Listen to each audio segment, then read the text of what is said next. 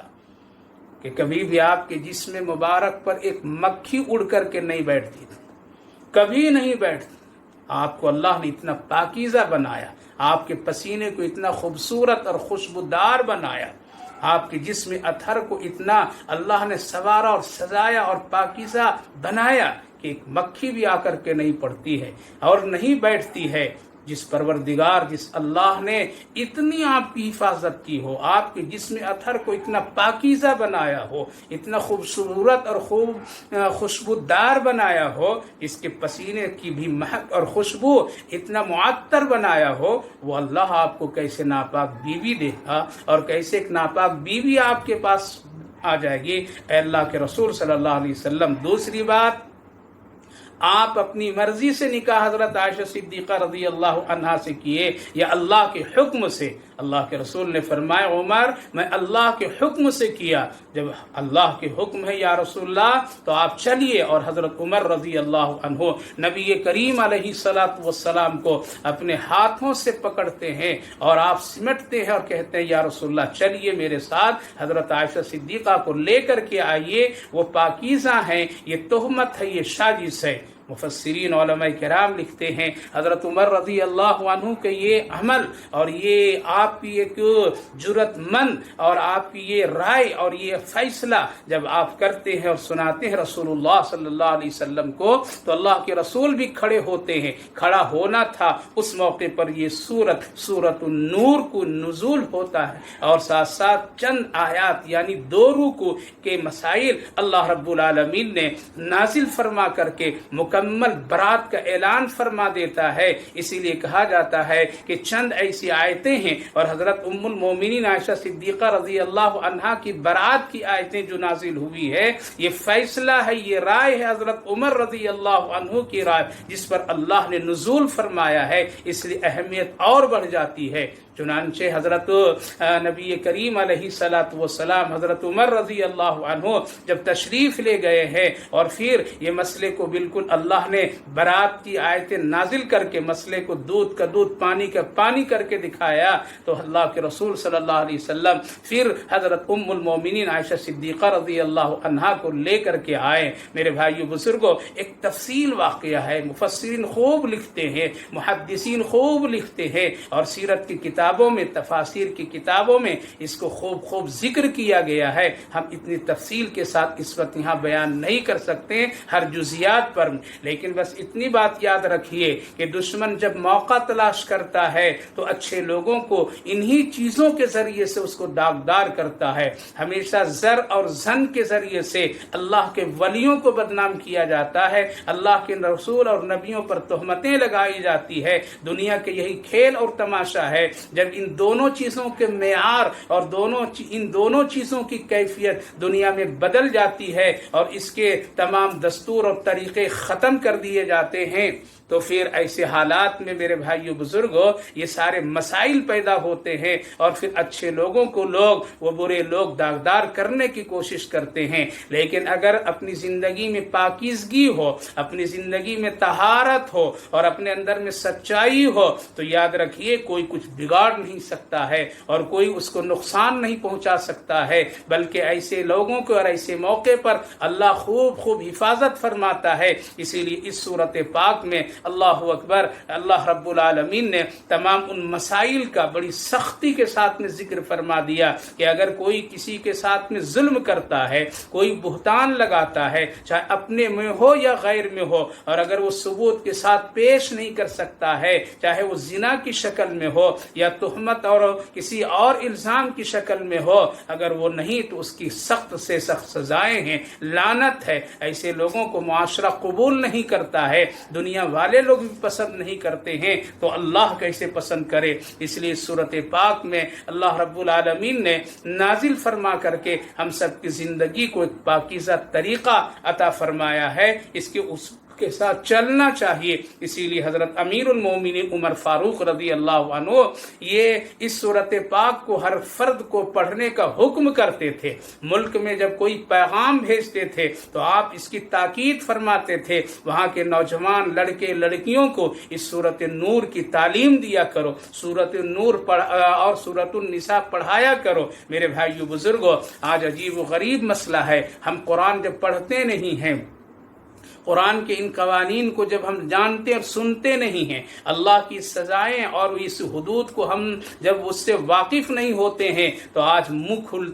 کھلتا ہے، زبان کھلتی ہے، جو چاہے جس پر جس طرح سے چاہتا ہے الزام بہتان طرح کرتا پھرتا رہتا ہے، ایک دوسرے کو داغدار کرتا ہے، ایک دوسرے کی عزت سے کھلواڑ کرتا ہے، شریف اور اچھے لوگوں کو بدنام کرنے کی پوری کوشش کرتا ہے۔ یہ سارے طریقے نہایت ہی غلط ہے، نہایت ہی غلط ہے میرے بھائیو بزرگوں۔ اس لیے سچائی کے ساتھ ہمیشہ کھڑا رہنا چاہیے، سچائی کے ساتھ ہمیشہ انسان کو ساتھ دینا چاہیے، اور برے کام سے، برائیوں سے، تہمت سے، الزام سے، لعنت سے، ان ساری چیزوں سے بچنا چاہیے۔ اللہ رب العالمین نے اسی سورۃ پاک میں ہم سب کے وہ نظام کو بھی بتا دیا جہاں جہاں سے بے حیائی کے راستے کھل سکتے ہیں، جہاں جہاں سے بے حیائی کے دروازے کھل سکتے ہیں۔ اللہ رب العالمین نے مکمل طور سے ان سارے راستوں کو بند کیا ہے۔ آج اگر ان اصولوں پر اگر عمل کر لے دنیا، تو قسم خدا کی کوئی بے حیا نہیں ہوتا،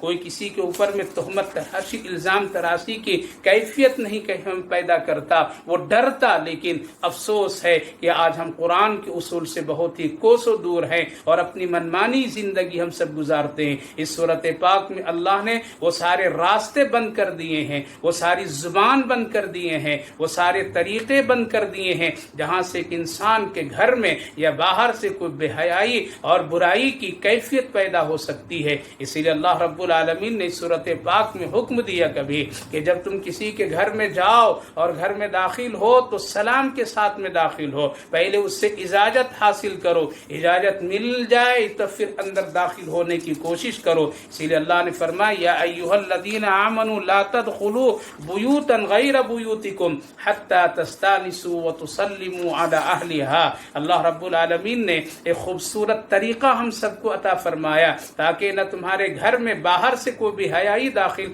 ہو جائے اور کسی طرح سے تمہارے معاشرے اور تمہاری گھریلو زندگی میں کوئی نقص پیدا کر دے۔ اسی لیے قرآن کریم میں اللہ نے فرمایا اور وہ طریقہ بتایا، تم کبھی کسی کے گھر جاؤ تو وہاں جانے کے بعد تم ان چیزوں کو دیکھو اور اس طریقے سے تم اپنے آپ کو ایک دوسرے سے ملنے کی کوشش کرو۔ اللہ نے حکم دیا فَإِن لَّمْ تَجِدُوا فِيهَا أَحَدًا فَلَا تَدْخُلُوهَا، کہ اگر گھر سے یہ آواز، یہ بات معلوم ہو جائے کہ کوئی نہیں ہے تو پھر تم لوٹ جاؤ، وہاں آگے چل کر کے ایسی کوئی حرکت نہ کرو، زور و زبردستی نہیں کرو۔ اسی لیے نبی کریم علیہ الصلوۃ والسلام کا یہ سنت طریقہ ہمیشہ رہا ہے، جب آپ کبھی کسی صحابی کے گھر تشریف لے جاتے تھے تو آپ سلام کرتے تھے، اگر جواب اندر سے ملتا تو پھر آپ اندر جانے کی اجازت طلب کرتے اور پھر آپ داخل ہوتے۔ اور اگر اندر سے سلام کا جواب نہیں ملتا تو آپ واپس لوٹ جاتے۔ یہی حضرت عبد الرحمن بن عوف رضی اللہ عنہ کے گھر جب ایک موقع پر رسول کریم علیہ السلام تشریف لے گئے اور آپ نے سلام کیا لیکن 3 مرتبہ سلام کے بعد جواب نہیں ملا تو آپ واپس آنے لگے۔ جب نبی پاک علیہ السلام کی واپسی کی آہٹ محسوس کیے، آپ فوراً دروازہ کھولتے ہیں حضرت عبد الرحمن بن عوف اور بھاگ کر کے آتے ہیں، یا رسول اللہ میں تو موجود ہوں، گھر میں تشریف لائے۔ آپ نے فرمایا سلام کا جواب نہیں ملا اس لیے میں واپس جا رہا ہوں۔ حضرت عبد الرحمن بن عوف رضی اللہ عنہ کہنے لگے، یا رسول اللہ مقصد یہ تھا آپ کی طرف سے سلامتی مجھے ملتی رہے اور میں حاصل کرتا رہوں، یہ موقع پتہ نہیں پھر ملے یا نہ ملے، اس لیے میں ذرا انتظار کر رہا تھا۔ میرے بھائیو بزرگوں، نبی پاک علیہ السلام کے ایک شاندار اور خوبصورت پاکیزہ زندگی ہمارے اور آپ کے ساتھ ہے۔ اسی طرح اللہ رب العالمین نے اس صورت پاک میں جو انسان کے اندر اس کی عادت، اس کے خیالات، اس کی فکروں میں اگر بے حیائی کے جو راستے ہیں وہ آنکھ کی کیفیت ہے، اللہ نے اس کو بھی یہاں رو کر فرمایا قل للمؤمنین یغضوا من ابصارہم۔ مسلمان مردوں کو حکم دیا، مسلمان عورتوں کو حکم دیا گیا کہ اپنی نگاہوں کی تم حفاظت کرو اور اپنی نگاہوں سے کوئی غیر غلط چیزوں کو مت دیکھو جس کی وجہ سے کہیں تمہاری فطرت، عادت، خیالات میں برائی رچ بس نہ جائے اور ایک بے حیا معاشرہ تم پیدا نہ کر دو۔ اس لیے ان تمام چیزوں سے اللہ نے روکا ہے تاکہ تم ایک پاک صاف انسان بنو۔ خلاصہ یہ ہے میرے بھائیو بزرگوں کہ اللہ رب العالمین نے نبی پاک علیہ السلام کی زندگی میں بھی اس طرح کے حالات جو پیدا ہوئے وہ اشارہ اس بات کی طرف ہے کہ اگر دنیا میں کبھی تم کو اس طرح کے حالات سے سامنا کرنا پڑے تو کبھی تم گھبرانا نہیں بلکہ سچائی کے ساتھ ڈٹ کر کے مقابلہ کرنا، اللہ سے مدد حاصل کرنا۔ حضرت ام المومنین عائشہ صدیقہ رضی اللہ عنہا کے سامنے جب یہ بات سامنے آئی تو آپ یہی کہیں فصبر جمیل، جس طرح سے حضرت یعقوب علیہ السلام حضرت یوسف علیہ السلام کے سلسلے میں غم کی حالت میں کہے تھے فصبر جمیل، یا رسول اللہ ہم بھی صبر کی کیفیت میں اللہ کی مدد اور نصرت کا ہم انتظار کریں گے۔ لہذا حضرت ام المومنین عائشہ صدیقہ رضی اللہ عنہا اللہ پر بھروسہ کر کے انتظار کرتی رہی۔ آج قیامت تک قرآن پڑھا جائے گا، قرآن کی تلاوت ہوتی رہے گی اور حضرت ام المومنین عائشہ صدیقہ رضی اللہ عنہا کی برات کی آیتیں بھی پڑھی جائے گی اور پوری دنیا کو یہ کہنا پڑے گا کہ نبی بھی پاک تھے اور نبی کی بیوی بھی پاک تھی۔ ان پر جو تہمت لگائی گئی، الزام لگائے گئے، وہ سب ایک سراسر طوفان اور بہتان کی کیفیت تھی۔ ایسے لوگوں کا انجام اللہ نے دنیا میں بھی بیکار اور برباد کر دیا اور آخرت تو ان کی تباہ اور برباد ہو ہی گئی۔ پتہ یہ چلا کہ کبھی بھی کسی انسان پر غیر غلط طریقے سے الزام تہمت نہیں لگانا چاہیے، اس سے بچنے کی پوری کوشش کرنی چاہیے تاکہ اللہ کے ہاں پکڑ نہ ہو اور کسی طرح سے ہم مجرم نہ بن جائیں۔ اسی لیے اپنی زبان، اپنی تمام کیفیتوں کو خوب بچانا چاہیے۔ حضرت ام المومنین عائشہ صدیقہ رضی اللہ عنہا کی اسی لیے فضیلتیں بڑھ جاتی ہے، آپ کا مقام اور رتبہ امت میں بہت بڑا ہے کیونکہ آپ کی برات خود اللہ نے کی ہے۔ اگر رسول اللہ کرتے تو دنیا والے یہ کہتے کہ نبی اپنے گھر کی خود ہی اچھائی بیان کر رہے ہیں اور نبی خود ہی اپنے آپ کو اچھا کہہ رہے ہیں، اپنی بیوی کو اچھا کر رہے ہیں، لیکن قربان جائیے میرے بھائیو بزرگوں، اللہ رب العالمین نے خود برات کا اعلان فرما کر کے یہ اس بات کی بالکل ظاہر کر دیا اور بہت ہی پکی بات کر دیا کہ کوئی جھٹلا نہیں سکتا ہے اور کسی میں اب ہمت نہیں ہو سکتی ہے کوئی برا بھلا کہہ دے اور اس بات کو کوئی چرچے اور بہتان کے ذریعہ بنا کر کے خاندان نبوت میں کوئی انگلی اٹھانے کی کوشش کرے، اس لیے بچنا چاہیے۔ آج 19ویں جز میں اسی طریقے سے اللہ رب العالمین نے اپنے خاص بندوں کا بھی تذکرہ فرمایا اور اللہ رب العالمین نے خاص کر کے اپنے ان بندوں کا تذکرہ کر کے یوں فرمایا وَعِبَادُ الرَّحْمَنِ الَّذِينَ يَمْشُونَ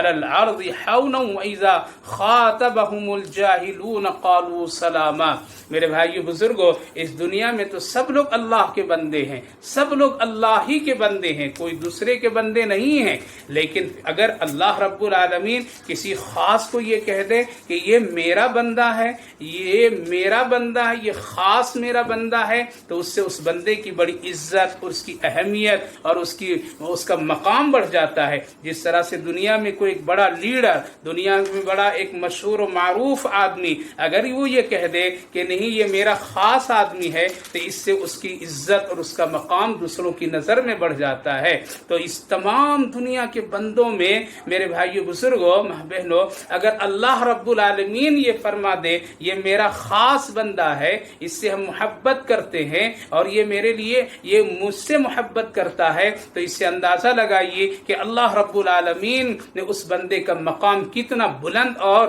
کتنا اس کا اونچا دوسروں کی نظر میں کر دیا۔ اللہ صاحب فرمایا وَعِبَادُ الرَّحْمَنِ الَّذِينَ يَمْشُونَ عَلَى الْأَرْضِ حَوْنًا وَإِذَا خَاطَبَهُمُ الْجَاهِلُونَ قَالُوا سَلَامًا۔ بنیے اللہ کے خاص بندے، اللہ فرمایا رحمان کے بندے۔ اللہ رب العالمین کے دو نام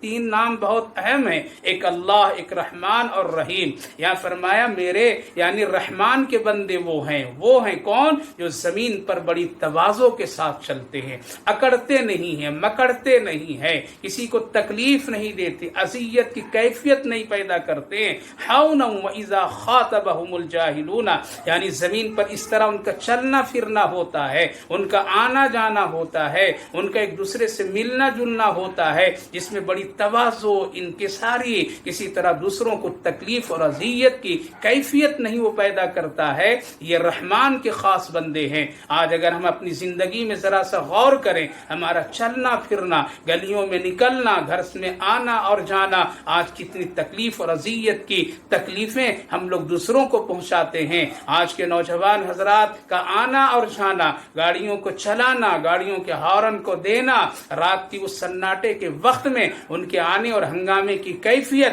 اللہ اکبر! کیا یہ اللہ کے بندے ہیں؟ کیا یہ رحمان کے بندے ہیں؟ یہ کس طرح سے اللہ کے پاس جا کر کے جواب دیں گے؟ کتنی تکلیف ہوتی ہے لوگوں کو، کتنی اذیتیں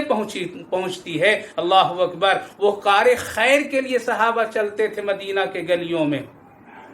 تو اپنی جوتیوں کو بازو میں دبا لیتے تھے۔ حضرت امیر المومنین عمر فاروق رضی اللہ عنہ جب رات گشت کیا کرتے تھے مدینہ کے گلیوں میں تو اپنی جوتی کو بازو میں لٹکا لیتے تھے۔ پوچھتے تھے ان کا غلام حضرت اسلم جب پوچھا کرتے تھے اے امیر المومنین زمین خراب ہے، پتھریلی ہے، چلنا مشکل ہے، آپ کیوں اپنی جوتیوں کو بازو میں لٹکا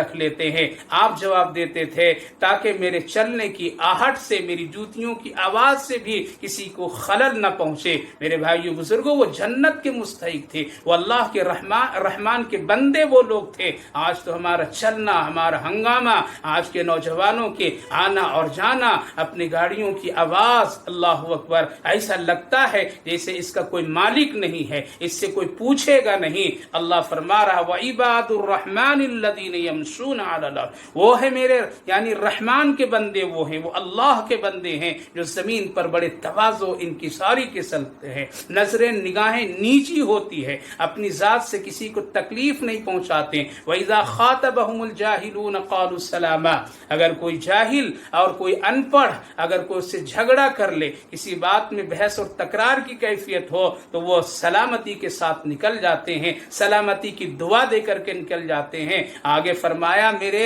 بندے وہ ہیں وَالَّذِينَ يَبِيتُونَ لِرَبِّهِمْ سُجَّدًا وَقِيَامًا، کہ جو رات میں اپنے رب کے لیے سجدہ اور قیام کرتے ہیں، یعنی تہجد کی نماز پڑھتے ہیں، رات میں نوافل پڑھتے ہیں، سجدے میں اپنا وقت گزارتے ہیں، قیام میں اپنا وقت گزارتے ہیں، یہ ہے رحمان کے بندے ہیں۔ ایسے بندے پر اللہ کی رحمتیں ہوتی ہے، ایسے بندوں پر اللہ کی مہربانی ہوتی ہے۔ آج غور کر لیجئے، آج جو ہم لوگ گھروں میں بند ہوئے اور آج جو ہم لوگوں کی یہ حالاتیں آئی، اس موقع پر ایک بابرکت رمضان المبارک کا خوبصورت برکت مہینہ مہینہ بھی آیا لیکن ہم اپنی راتوں کو کس طرح گزاریں. بہت سارے ایسے نوجوان ہیں گھومنے پھرنے میں، بیٹھ کر کے تاش پتے کے کھیلوں میں اور اسی طرح سے کیرم بورڈ کے استعمال اور اس کی ہنسی تفریح مذاقوں میں کتنے مسلمان نوجوانوں کی راتیں گزر گئی. نہ ان کو تراویح کی فکر ہوئی، نہ اس کو تہجد کی فکر ہوئی، نہ ان کو کسی اور طرح کی عبادت کی توفیق ملی. میرے بھائیو بزرگوں، اس میں بڑے جوان سب اس طرح کے لوگ پڑ گئے. اللہ اکبر، اللہ اکبر. کیا وہ خوبصورت زندگی تھی. حضرت فاطمہ رضی اللہ عنہا جب ایک سجدہ رات میں کرتی ہے اور پھر دوسرا سجدہ کرتی ہے اور اس سجدے کی طول نے جب رات کو ختم کر دیا ہے اور جب اذان بلال کی آوازیں سنائی دیتی ہے تو حضرت فاطمہ رضی اللہ عنہا نبی کی لاڈلی بیٹی ہے، جنت کی عورتوں کی سردار جس کو کہا گیا ہے، اللہ اکبر، اللہ اکبر. سجدے سے سر اٹھاتی ہے اور کہتی ہے اے اللہ تو نے رات چھوٹی کر دی یا میں چھوٹا سجدہ کر لیا. میرے بھائیوں بزرگوں ماں بہنوں، کتنا اچھا موقع تھا لیکن آج ہم نے کھیل کود تماشے میں ہماری راتیں گزر گئی. رمضان گزر گیا، چلا گیا، 2 عشرے کی کیفیت گزر رہی ہے لیکن ہمارے لیے آج یہ راتیں کہیں خدا نخواستہ کل میدان محشر میں پوچھا جائے تو کیا جواب ہوگا. اس لیے اللہ فرمایا ہم اسی بندے پر رحمت کرتے ہیں. رحمان اسی لیے کہا گیا، عباد الرحمان اسی لیے کہا گیا جس بندے پر اللہ کے خاص مہربانیاں ہو. اللہ فرمایا والذین یبیتون لربہم سجدا وقیاما، جو لوگ رات اپنے سجدوں اور قیام میں گزارتے ہیں. آگے اللہ فرمایا والذین یقولون ربنا اصرف عنا عذاب جہنم ان عذابها کان غراما، یعنی عذاب جہنم سے ڈرتے، روتے، بلبلاتے، اللہ سے معافی مغفرت مانگتے اور خوب کہتے اللہ ہم کو بچا لیجئے، بچا لیجئے. آج تو ہم اس طرح سے دلیر اور بہادری کے ساتھ بیٹھے ہیں اور کہنے والا کبھی کہہ بھی دیتا ہے بد نصیب، ارے اگر جنت میں جائیں گے دیر سے جائیں گے، اگر جہنم جانا ہوگا تو جا کر کے آ جائیں گے. اللہ اکبر. لگ رہا ہے کہ اس کی حکومت وہاں چلے گی، اس کی بات چلے گی. اللہ اکبر. وہ ڈرتے تھے، روتے تھے جہنم کی کیفیتوں سے. اللہ فرمایا جو لوگ جہنم سے پناہ مانگتے ہیں، جو لوگ جہنم سے ڈرتے ہیں اور عذاب کے سلسلے میں اللہ سے مدد مانگتے ہیں، مغفرت چاہتے ہیں، اللہ فرمایا کہ یہ میرے خاص بندے ہیں. انہا ساعت مستقر و مقامہ. آگے اللہ فرمایا والذین اذا انفقوا لم یسرفوا ولم یقتروا وکان بین ذلک قواما. اللہ فرمایا وہ لوگ جو اللہ کے راستے میں خرچ کرتے ہیں، ولم یسرفوا، اور پھر اس میں بیزا نہیں اڑاتے ہیں، فضول خرچیاں بھی نہیں کرتے، حلال طریقے سے وہ لوگ اللہ کے راستے میں خرچ کرتے ہیں اور پھر اس پہ وہ ڈرتے بھی نہیں ہیں اور وہ کسی طرح سے وہ اس سلسلے میں خوف زدہ بھی نہیں ہوتے ہیں، بیجا نہیں، اسراف نہیں کرتے ہیں اور نہ تنگی محسوس کرتے ہیں. یہ ہے رحمان کے بندے. آگے اللہ فرمایا والذین لا يدعون مع اللہ الہا آخر، اور وہ ہیں رحمان کے بندے جو اللہ کے سوا کسی اور کو نہیں پکارتے ہیں، کسی کو قتل نہیں کرتے ہیں، ناحق نہیں کرتے ہیں اور اسی طرح سے وہ زنا نہیں کرتے ہیں. وَمَن يَفْعَلْ ذَلِكَ یلقا آساما، اور جو کوئی یہ کام کرے یعنی کسی کو قتل کر دے ناجائز، کسی کو کسی طرح سے تہمت الزام اور زنا کی کیفیت پیدا کر لے، اسی طرح سے شرک کر لے، جو کر لیا تو اس نے اپنے گردن پر ایک چیز لٹکا لی ہے، کل قیامت کے دن اس کو بھگتنا پڑے گا. اس لیے میرے بھائیو بزرگوں، ہم کو اور آپ کو اللہ کے بندہ بننا ہے تو اللہ کے حکم پر بھی چلنا ہے. اگر یہ خوبیاں اپنا لیں گے تو ہمیشہ رب کی رحمتیں ہم سب پر ہوگی، اللہ کی رحمتیں برکتیں ہم سب پر ہوگی. اور اگر یہ کیفیت نہیں ہم لوگ اپنائیں گے اور اسی طرح اپنی مرضی سے زندگی گزاریں گے، رات آئی جیسے چاہیں گزار دیں گے، دین کے اجالے میں جیسے چاہیں گے ہم اپنی زندگی گزار لیں گے، جس پر جو چاہیں گے تہمت الزام بہتان سب لگا کر کے اپنے آپ کو شان دکھا لیں گے، تکبر غرور کی کیفیت پیدا کر لیں گے، معافی